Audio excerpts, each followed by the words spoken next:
Hi, this is Adrian Smith and you're logged on to guitar.com.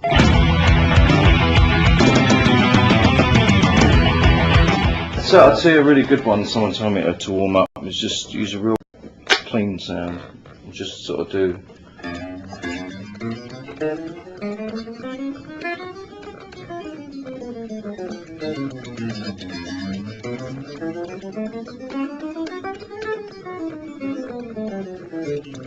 That sort of thing with a metronome.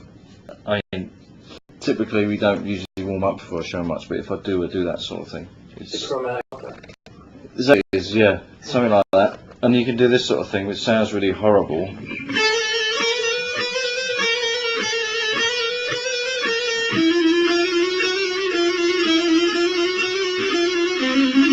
Or that sort of thing. Which my wife came in the room and said, "What the hell are you doing?" You know, and but it's good because it just gives the builds a strength in your fingers. Obviously, you have to repeat it, until you feel your fingers getting real tired, and then push yourself a little bit more, and gradually build up speed. It's good to do it with a metronome. That works best for strength or speed? Well, for strength and stamina. What do you recommend for a guitarist who want to build up their speed? Any good tips? Yes, it's some stuff you can do like.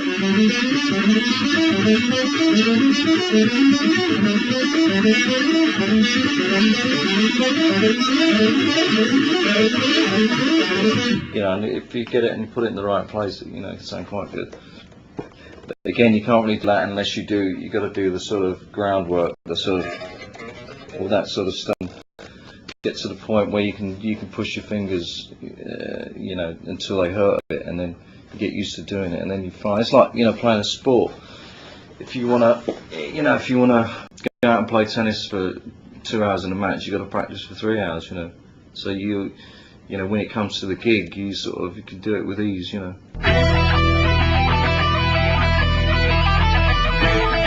Well, I suppose I go from sort of melodic point of view, because I spent a lot of my early sort of career as a singer, guitar player. I sort of play around the vocals a lot.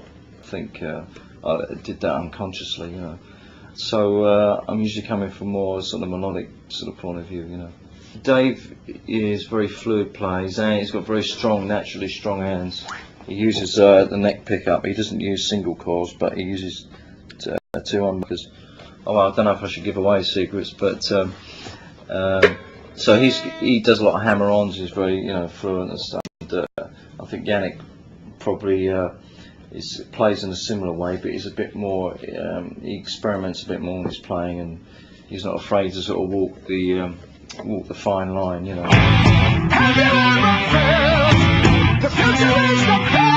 I think in this last record we did, it was a bit more spontaneous, The producer encouraged us not to work things out and just try to go for things. So, for example, the Wicker Man.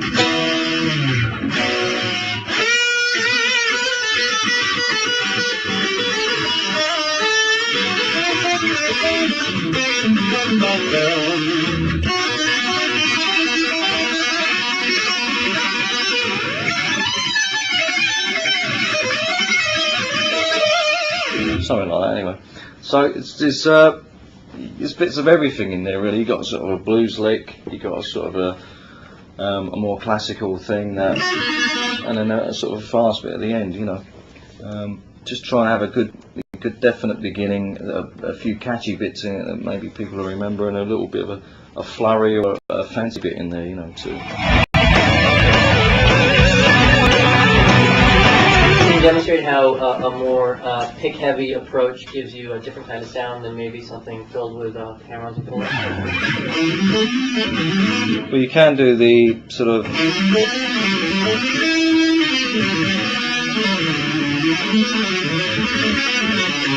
is quite interesting as well, but I think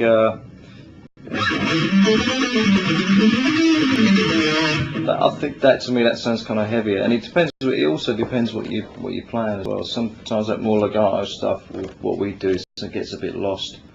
I think it's the way you approach it, really. It's just what you want to hear yourself. I think as well, because Dave does a lot of that kind of style. You know, you got to try and find your own niche in the sort of spectrum of the sound, you know, and make sure you don't. I mean, a lot of the stuff we're doing now, a lot of the older stuff since I come back in the band, I play in different tuning. For example, I was playing with Bruce's band, his solo band, and working with another guitar player called Roy Z. And we've been sending tapes back and forth, and he'd be sending me tapes of stuff that was in drop D, but I didn't know it was in drop D, so I tuned my whole guitar down. And then, you know, my strings are kind of moving like elastic bands, and I thought, well, you know, that's the way he wants to play it, fine. And then when we started rehearsing, he was doing, I was like, what are you doing, you know? And it was like a totally different technique, you know, but once you get into it, I mean, it's real cool tuning, you know. And when you drop your D, you always got to tune it a little bit slightly flat, because when you fret it, it tends to go sharp.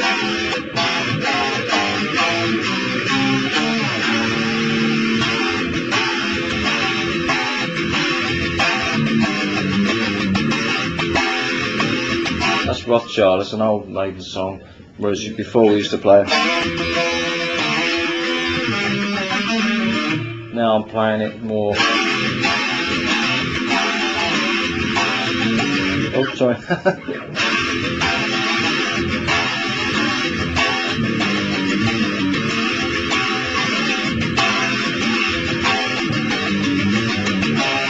That sort of thing. Also, Number of the Beast. You know, before it was, you had no. Again, it was a song written in D, which is not a typical heavy rock guitar key. It was written by Steve. So if you tune the D string down, you got that nice.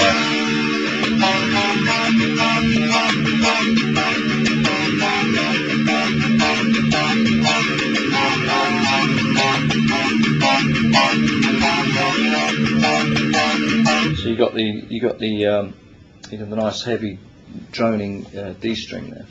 I think you've got to be a little bit careful with it, because, you know, I use it in the framework of the band, but I don't. I mean, Yannick and I tried tuning down together, but then we were it started to change the sound too much, because you've got to, you know, Iron Maiden is a classic sound. It's been around for a long time. You can't really change it too much.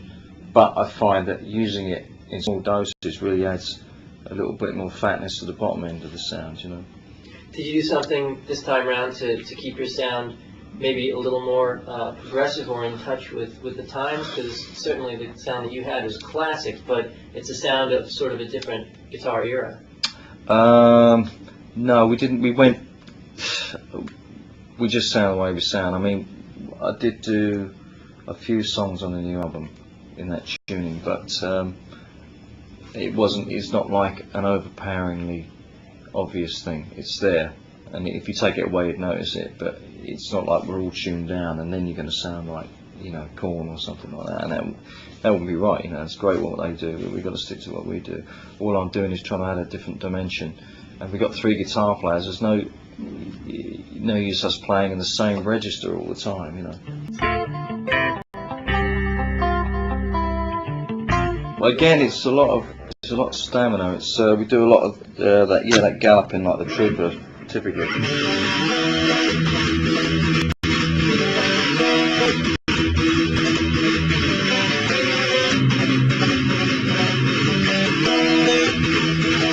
When we do it live, it's more like.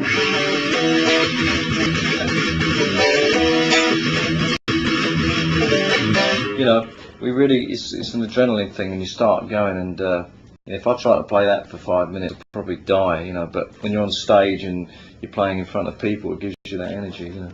But you know, it's very kind of physical kind of guitar playing. It's like if you're a blues player, you can play a few licks and stop, and you know, sing a bit, you know, have a cigarette and play a few more licks, which is great. But what we do is real, you know, it's a physics. It's almost like a, you know, a sport. You know, it's kind of an athletic event sometimes. The chords aren't terribly complicated, no, or you know, the chord patterns are pretty straightforward. But yeah, it is a lot of you know, stammering in the right hand, and you know, and speeding from that side of it. Yeah.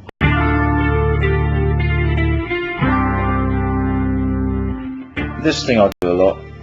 I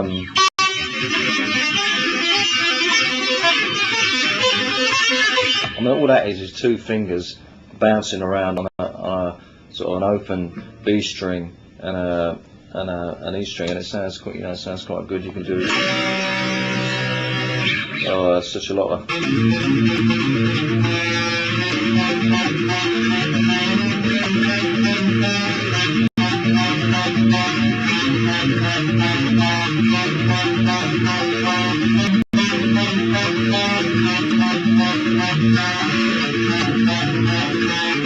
You know, that's very simple, but it sounds effective, and it's almost like a repeating thing, you know.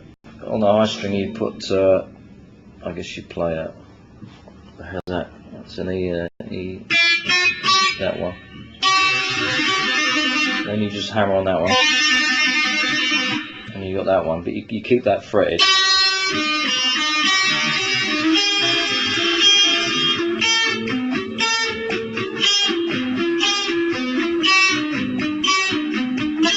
And again, you got to start off slow, and then.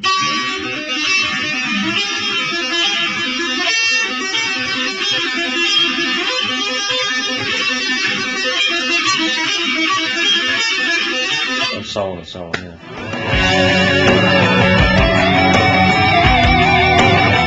Can you tell me a little bit about that, and maybe how your playing in Psycho Motel differs from what you've done with Maiden? Yeah, that is a little bit more guitar heavy orientated, you know.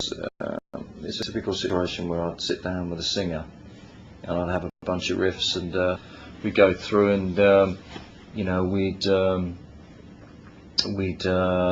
know, just see what comes out. So it's more traditional guitar rock, but with the detuned thing going on as well, and but it's got guitar solos in it and melodic vocals, but it's a little bit more modern kind of orientated rock.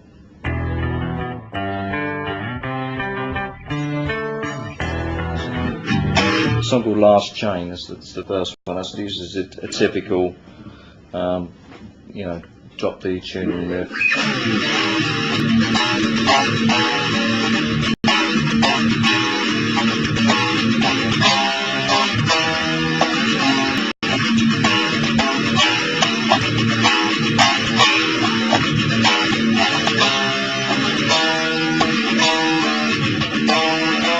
So I forgot.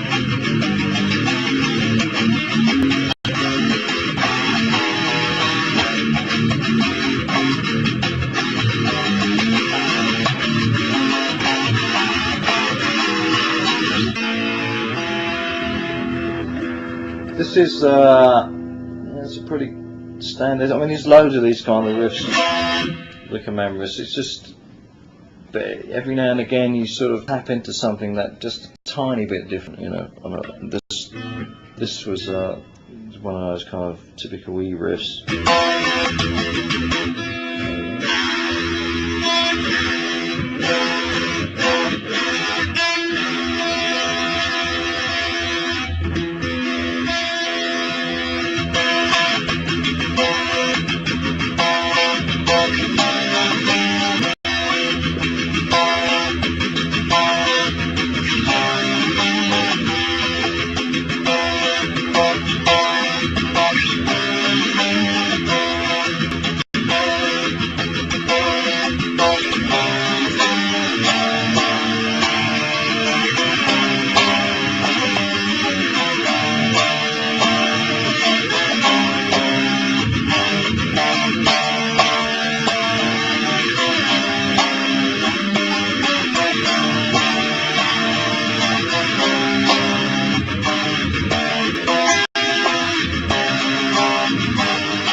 Well, again, that's one of those ones that was written in D, and now I do it in the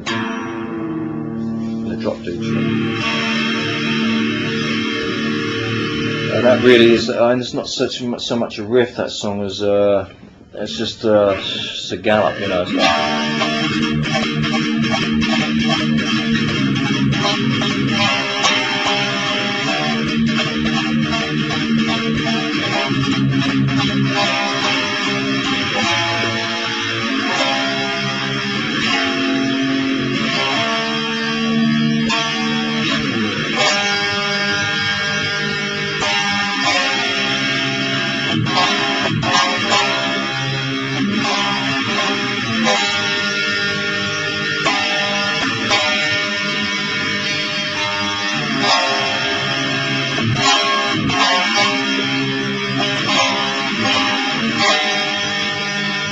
Pretty simple, really. Just a simple song, you know.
Have you changed the style of that riff a little bit over the years? Yeah, well, yeah, I mean slightly. I mean not the, you can do things with the verse, you know, because you're just hanging on the F sharp. You can do that chord, which I never thought of doing when we were recording it. I wish I had, you know, one of those things that sort of, you know, almost gets better over the years, you know.